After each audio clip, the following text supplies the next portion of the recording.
History is filled with numerous controversial vehicles, but within the Cadillac stable, none is perhaps more controversial than the 1986 Eldorado and Seville.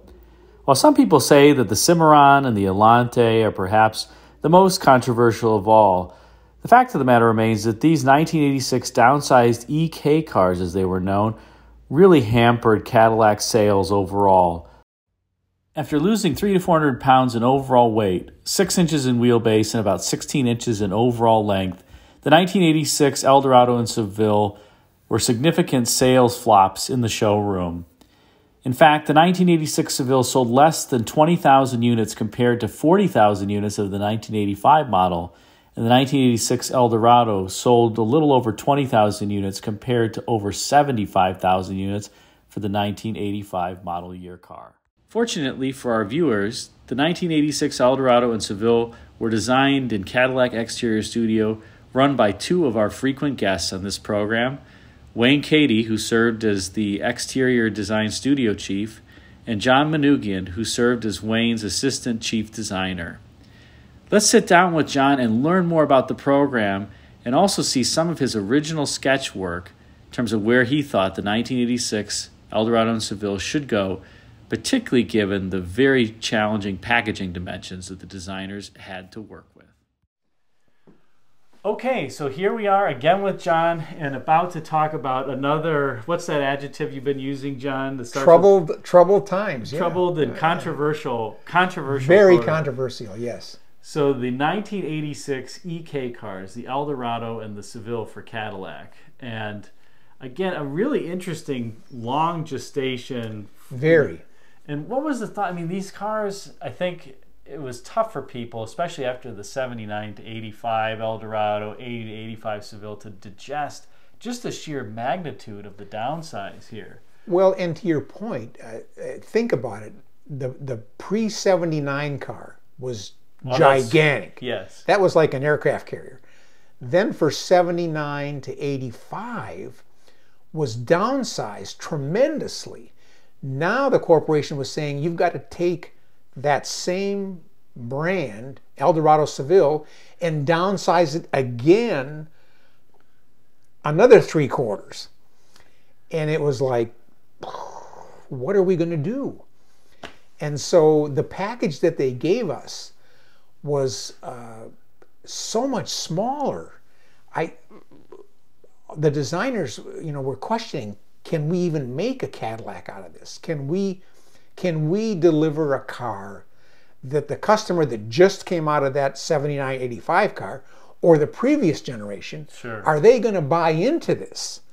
And initially it was a real struggle to come to terms with, are we going to be able to deliver a vehicle based on this packaging that's going to convince people that it's a Cadillac? So for the viewer, the packaging was set. That was something that... It was a given. I'm sure that you didn't raise your hand and say, or the design team say, I want this car to be... Bigger wheels, longer wheelbase. That's right. I mean, designers want... Lower. Right.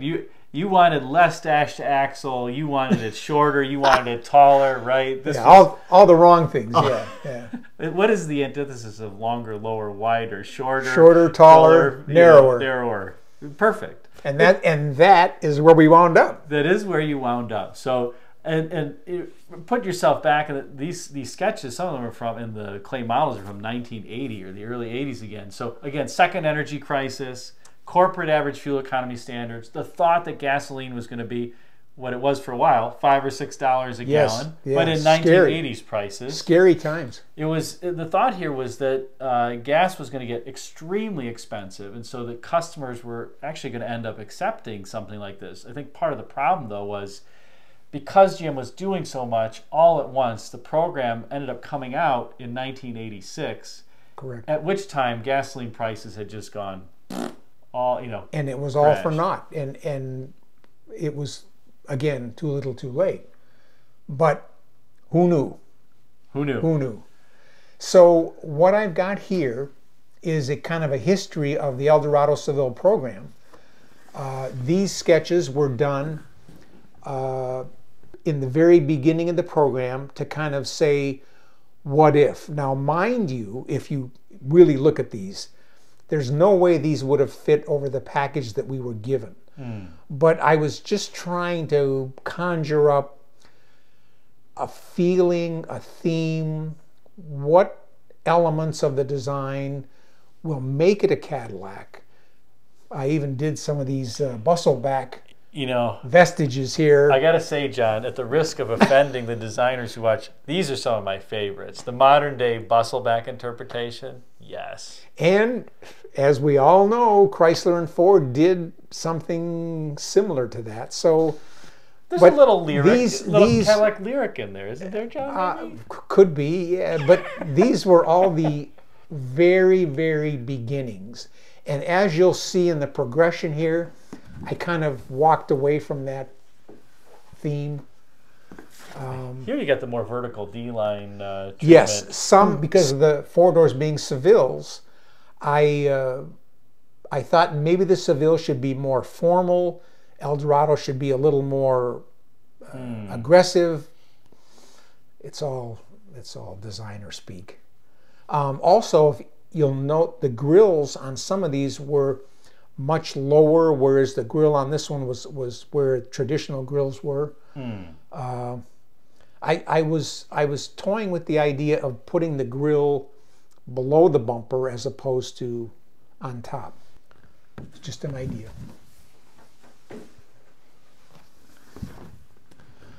These were Eldorados. Maybe this profile was a little too fast for an Eldorado then. This probably would have been a little more palatable by the Cadillac division people. I went with a much more horizontal grille opening, but still keeping the V shape, which was a traditional Cadillac design cue. And in the end, the Eldorado and the Seville ended up with kind of the formal profile. They did. This has a chrome rocker, whereas the others are pretty clean, straightforward. This is one where I was playing with the idea of using glass in a unique formed way. You know, the formed backlights had just made their appearances on the Firebird Camaro. And it intrigued me of what you could do with glass in the backlight if you were able to bend it and fold it. Well, of course, without realizing it obscures the vision. It's all distorted. I was a designer.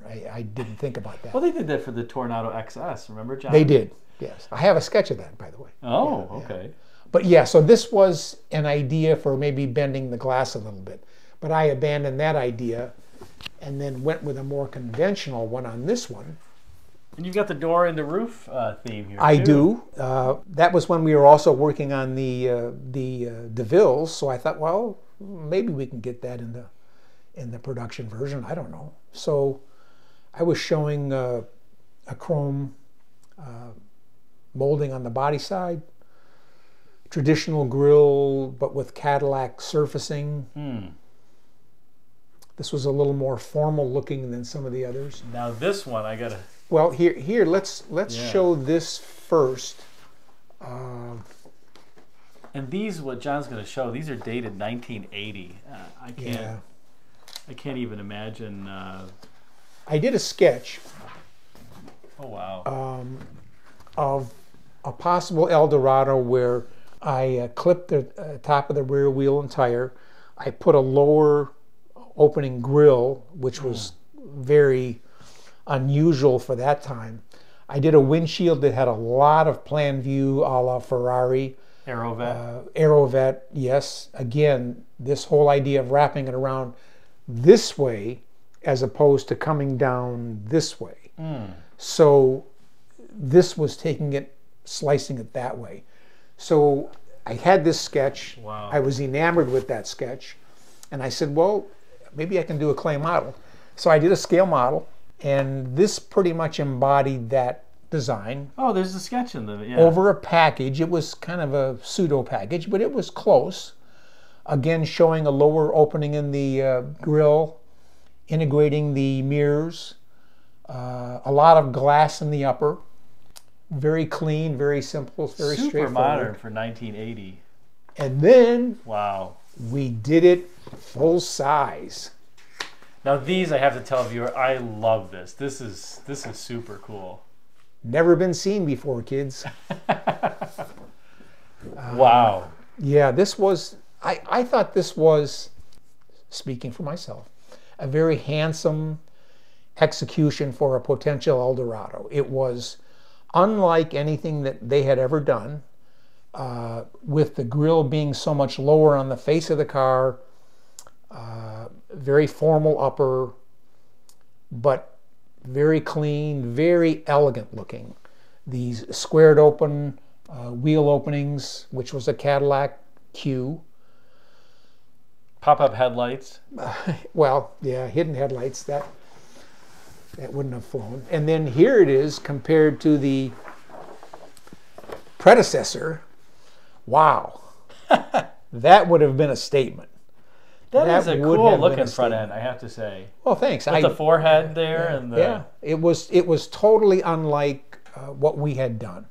And I was really interested in doing something that was very unique. It's almost like somebody had that form for the top of the hood, and then from the underneath they pushed up on it. You know what I mean? And it created this nice radius. That's I love that. I got to be honest. And then we went through tens, dozens of full-size tape drawings and renderings. You can see all the sketches I did.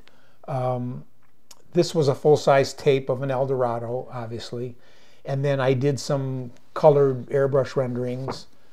Again, that influence up there. Yes, I can definitively pick it up. This would have had a stainless steel or a brushed lower on it. I'm trying to think what Cadillacs ended up getting. I remember the 85. Well, there were down there. Some Cadillacs throughout history that had that. So I just said, well, why not? Why not on this car? This was an even more severe formal upper. You're doing the collar thing here with yes. Pulling the collar up on the backlight. Much higher deck lids.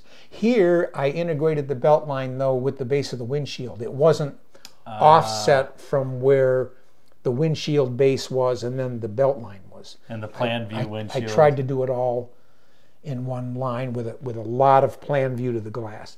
That was a real aero benefit, getting the glass wrapped this way. In the wind tunnel, that really helps a lot, but there are other issues involved. But nonetheless, that was another proposal. Wow.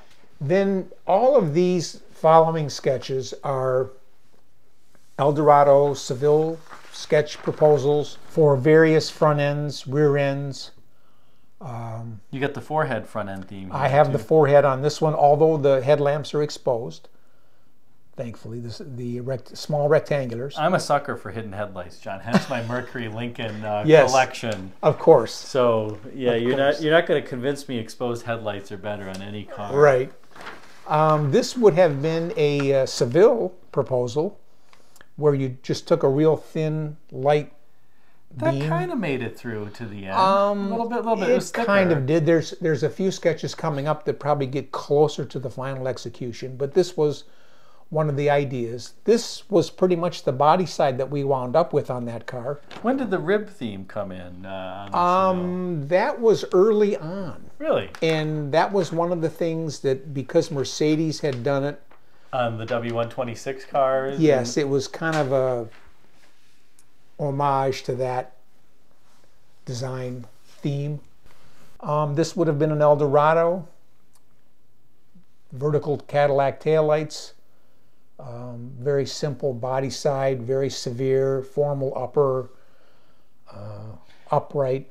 At least to me, it's almost as though these things look avant-garde again because of how complex all the surfacing is today. Yes, these are the antithesis of what's out there today, in that everything has become very, very complex, and these were simplicity.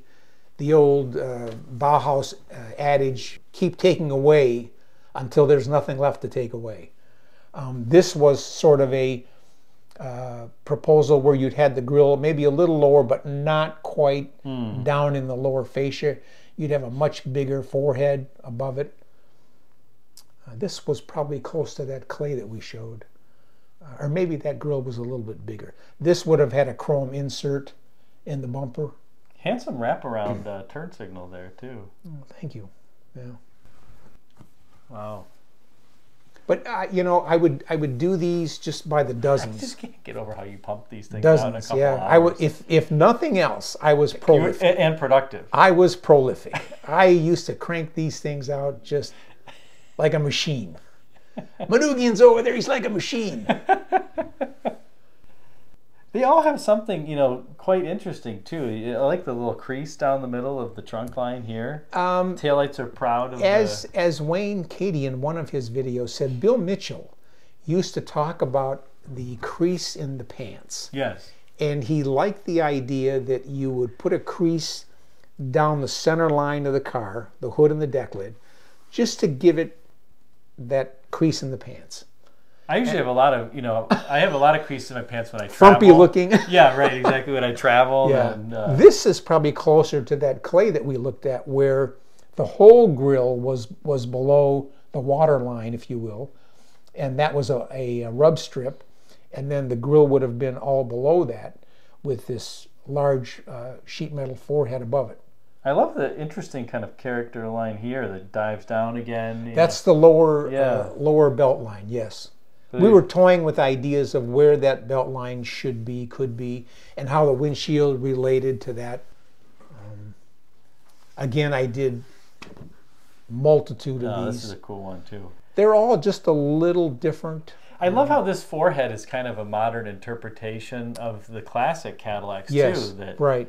That you've kind of integrated it there. And I actually incorporated the license plate.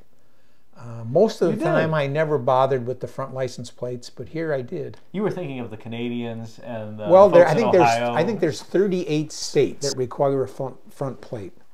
So Michigan does not. To your point of the Firebird being a point of inspiration on some of these, I had an '82 Firebird and they just drilled yes. you know, into yes. the fascia. Yes. Oh. Yeah. And this would have been an Eldorado, obviously, with the vertical lamps. But the backups and the reflectors would have been separate so that you could have a much thinner lamp. The functions would be dispersed in other areas. And again, you know, the ribbed rocker on some of these. I did have a body side on this one that I didn't show on many of them. Thank goodness. Thank goodness. Yeah. You forgot the door edge guard. I did, but I also forgot the door handles. I never show the door handles. It was remote keyless entry. Yeah, whatever. Yeah. Artistic license. I never show the door handles. Thanks for watching part 1 of this interview with John Manoogian and the 1986 EK cars, the Eldorado and Seville. Please click the link below for a continuation of this series and part 2 of the video.